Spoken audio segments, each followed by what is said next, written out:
que eu. Primeira coisa, então, Frei, o que é um frei, o que é um padre, freira, bispo? As pessoas têm muita dificuldade de entender isso. Veja, eu sou padre. Eu particularmente também sou padre. Nem todo frei é padre e nem todo padre é frei. Tá. Então, o que acontece? A gente costuma dizer o seguinte: o padre religioso e o padre secular. Então, o que é o padre secular? É aquele rapaz que sai da sua vida, entra num seminário, estuda 6 anos para ser padre. Então ele vive dentro de um seminário com outros seminaristas. Ao sair dali, ele é ordenado padre, ele recebe uma paróquia. E a vida dele vai se resumir a isso: cuidar de uma paróquia. Então ele tem a vida dele, ele acorda a hora que ele quer, ele faz a sua organização como ele preferir. Ele deve obediência ao bispo, que quase nunca, poucas vezes ao mês ele vê aquele bispo, e ele vai seguindo a sua vida, vai seguindo seus trabalhos naquela paróquia. Eu sou religioso e sou padre também, ou seja, dentro do meu estado religioso eu estudei para ser padre como todos os outros. Fiquei 6 anos no seminário, sem morar lá, mas estudando filosofia e teologia.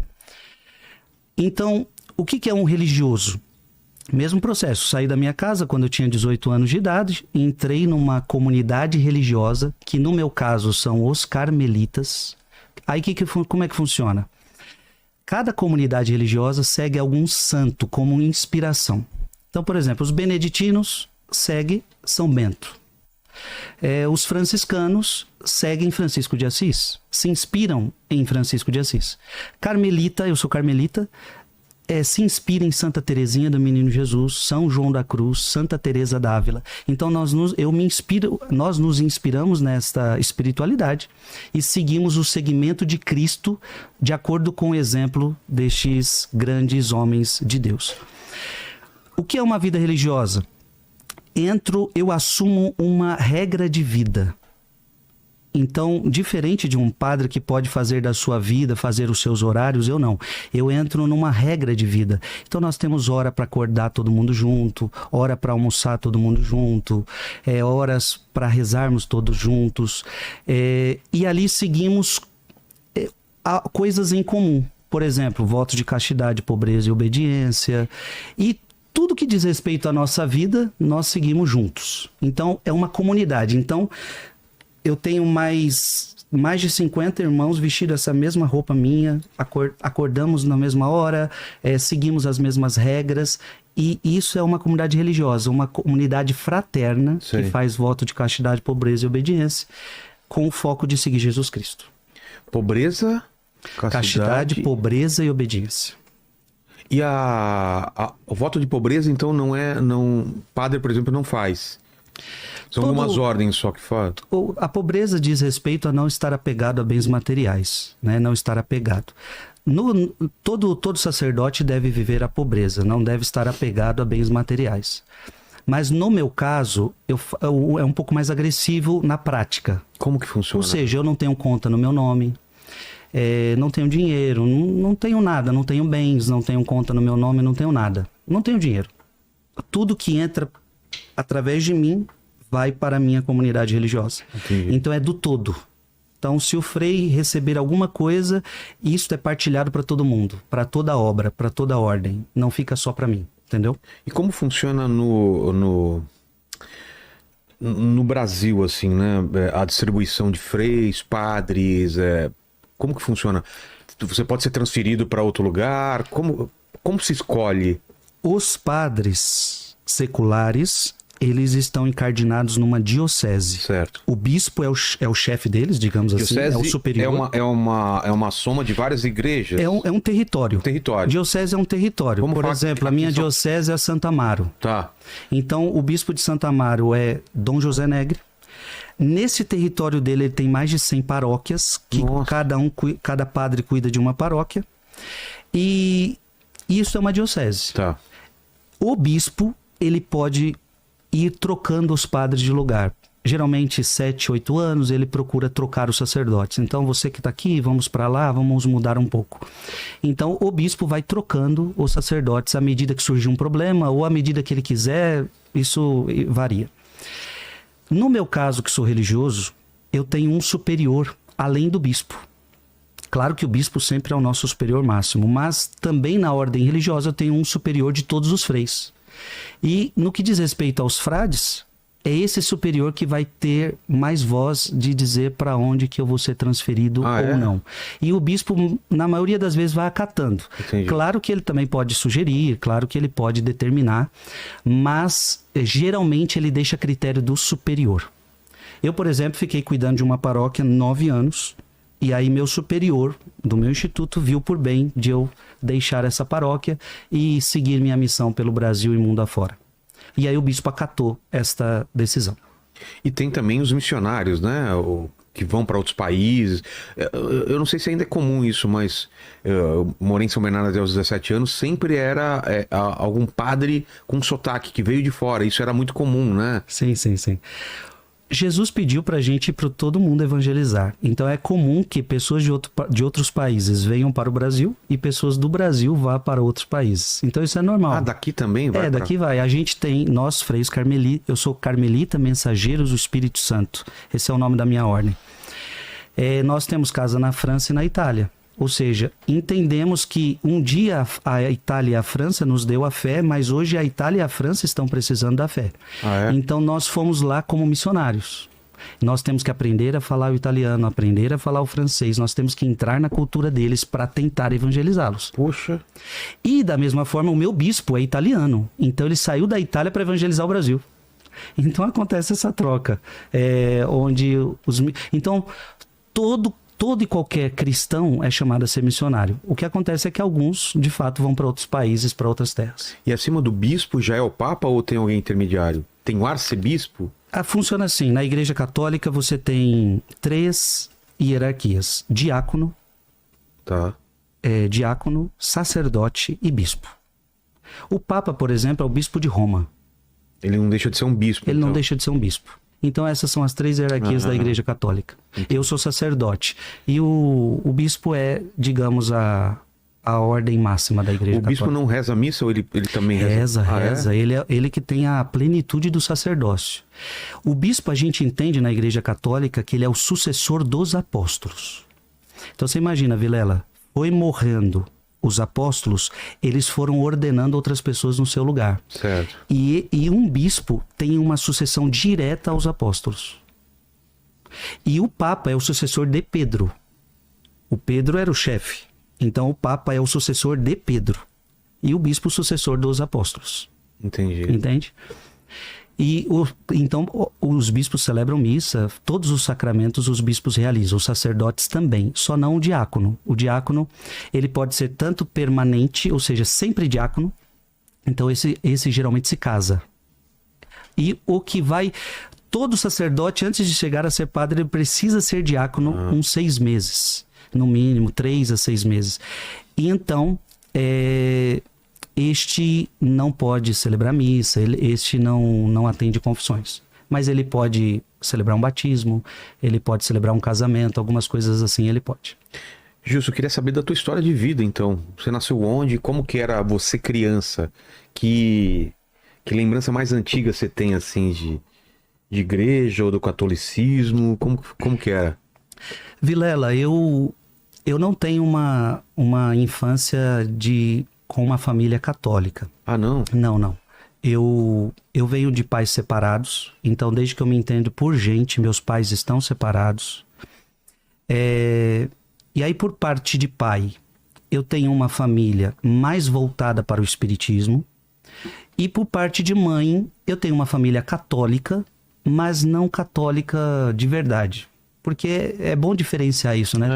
Tem muito católico, mas católico nem pra missa vai. É o famoso católico não praticante. O católico que não pratica. Sua fé que é só de nome. Entendi. Né? Então era a minha família por parte de mãe. Então eu cresço muito assim, sem uma referência da qual eu sou hoje, católico. E onde? Que cidade? Eu sempre morei ali em Pinheiros. Aqui pertinho, né? Aqui pertinho, Pinheiros, com minha avó, com a minha mãe.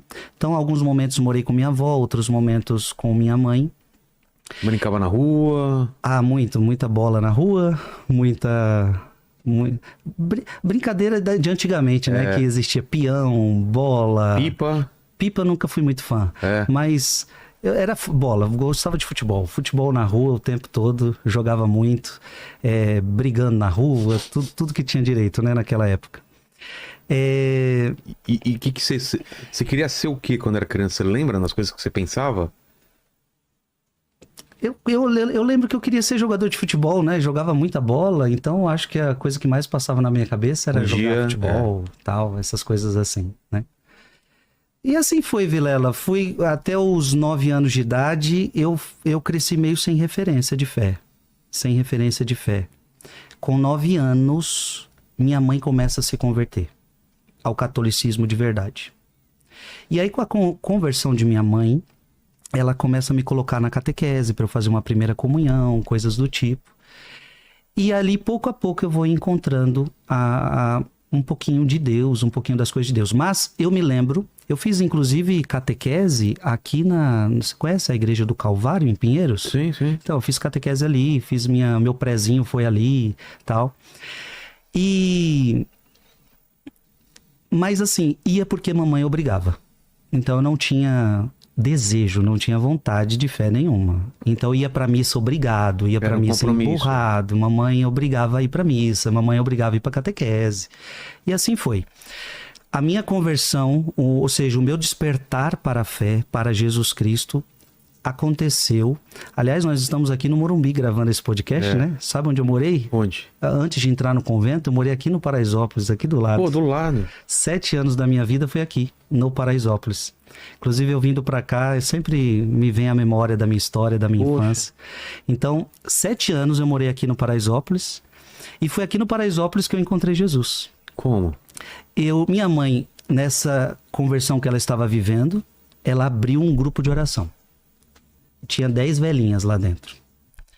E eu comecei com 11 anos, meu padrasto, porque aí minha mãe casou com meu padrasto. Só explicando essa história, minha mãe casou com meu pai na igreja.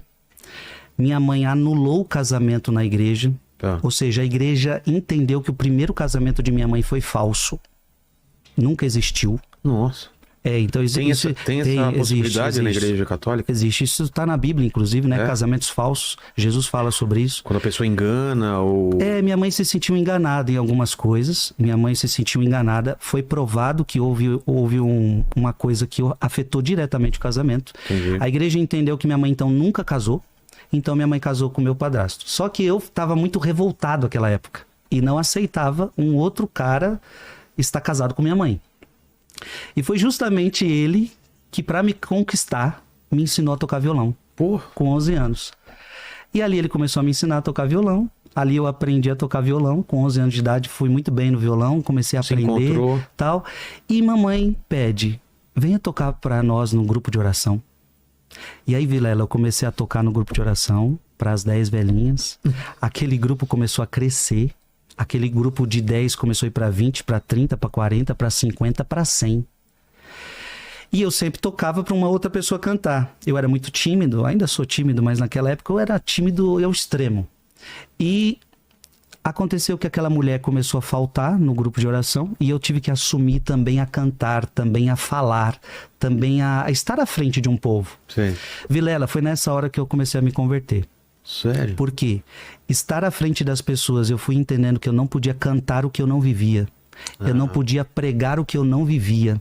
Então uma coisa eu era lá na frente das pessoas, outra coisa era fora. Louvor, né? Não é só uma letra que você decorou e... Você fala de Jesus, que você crê em Jesus, que você quer viver a santidade. Você fala um monte de coisa bonita quando você canta. E aí você faz as pessoas rezarem. E eu vivia tudo errado. Aí você se sentia mal por causa disso. E aí eu falava, não é coerente. Poxa. Não é coerente. E nessa idade você já tem essa consciência, cara? Pois é, com 13 anos, 14 anos, eu fui tendo consciência de que eu precisava mudar minha vida. Você lembra de alguma música dessa época que você cantava, que você gostava? Nessa época era Padre Marcelo Rossi. Padre Marcelo Rossi era as que a gente mais cantava no grupo de oração. Então tudo que você ouvia Padre Marcelo era o que a gente cantava. Vocês cantavam. E foi assim, aí com isso eu comecei a participar da Canção Nova. Você não estudou, então só foi com o seu padrasto e depois foi autodidata. Depois eu fui sozinho. Depois eu fui sozinho. Tive uns 3 meses de violão erudito, mas não gostei, não era minha linha e parei de fazer violão erudito. Então eu fiquei violão só para aprender a cantar as músicas da igreja, então comecei a cantar na missa, a cantar nos grupos de oração. E então foi assim, a minha conversão acontece pela responsabilidade. Aí eu começo a participar da Canção Nova, ouvir pregações de Padre Jonas Abib, de Padre Léo e de outros sacerdotes. Aí eu começo a me impactar e falo, o mundo que eles vivem é melhor do que o meu. É mesmo? O Jesus que eles me apresentam é melhor que essa vida que eu tô. Mas você tinha uma vida feliz, você era feliz, assim. Era uma criança normal, adolescente normal, só que você sentia que faltava algo, era uma lacuna? Sim. Vilela, porque assim, eu não buscava Deus, eu não rezava. Não rezava? Não rezava. Aliás, no mundo de hoje tem muita gente que não reza também. Porque tem gente que fala, o que você reza? Você reza um Pai Nosso e uma Ave Maria quando acorda, um Pai Nosso e uma Ave Maria quando dorme. Isso é muito pouco oração. Então assim, eu não rezava. Não conversava com Deus? Não conversava com Deus, não tinha intimidade com Deus, não conhecia a palavra, não conhecia os ensinamentos da igreja. Cara, eu era vazio, só vivia bagunçando com os amigos, só vivia fazendo coisa que hoje eu me envergonho até de falar, entendeu? Então assim, não era vida, eu não era feliz, me faltava alguma coisa. Faltava propósito. Me faltava Mas ainda assim, nesse começo, você ainda não tinha achado o propósito. Era só assim, vou mudar minha vida. E foi aos poucos. 13, 14 anos, eu sempre fui muito decidido também. Quando toma uma decisão. Quando eu encontrei Jesus, quando eu entendi que o Jesus que me apresentavam era melhor que a vida que eu estava levando. Que a vida que eu estava levando era uma vida sem sentido. Então eu ali falei, não, eu quero esse Jesus que estão me apresentando. Entendeu? E ali eu tomei a decisão. E eu lembro que, claro, foi alguns retiros fortes. Falou com a sua mãe ou não ficou pra você isso? Não, minha mãe foi percebendo, né? Porque eu também, dentro de casa, era um menino rebelde, era um menino mal criado, era um menino que não queria fazer nada dentro de casa, era um menino que só queria viver na rua. Minha mãe tinha que ir na escola por causa de várias reclamações, aquele menino bagunceiro, aquele menino que só apronta. Minha mãe sabia o meu histórico. E, de repente, minha mãe foi vendo dentro de casa que aquele menino estava mudando. Que coisa legal. Então, assim, Mudou com o seu padrasto também? Meu padrasto era muito de Deus. Era? Então, meu padrasto também levou minha mãe para as coisas de Deus. E aí, Vilela, eu também atribuo a minha conversão ao joelho de minha mãe. Eu creio que a oração de uma mãe, ela pode mudar a vida de um filho. Eu vejo por minha mãe, cara. Eu sinto a interferência dela espiritual sempre na minha vida. Sim. Eu acho que, cara, deve ter alguma explicação, né?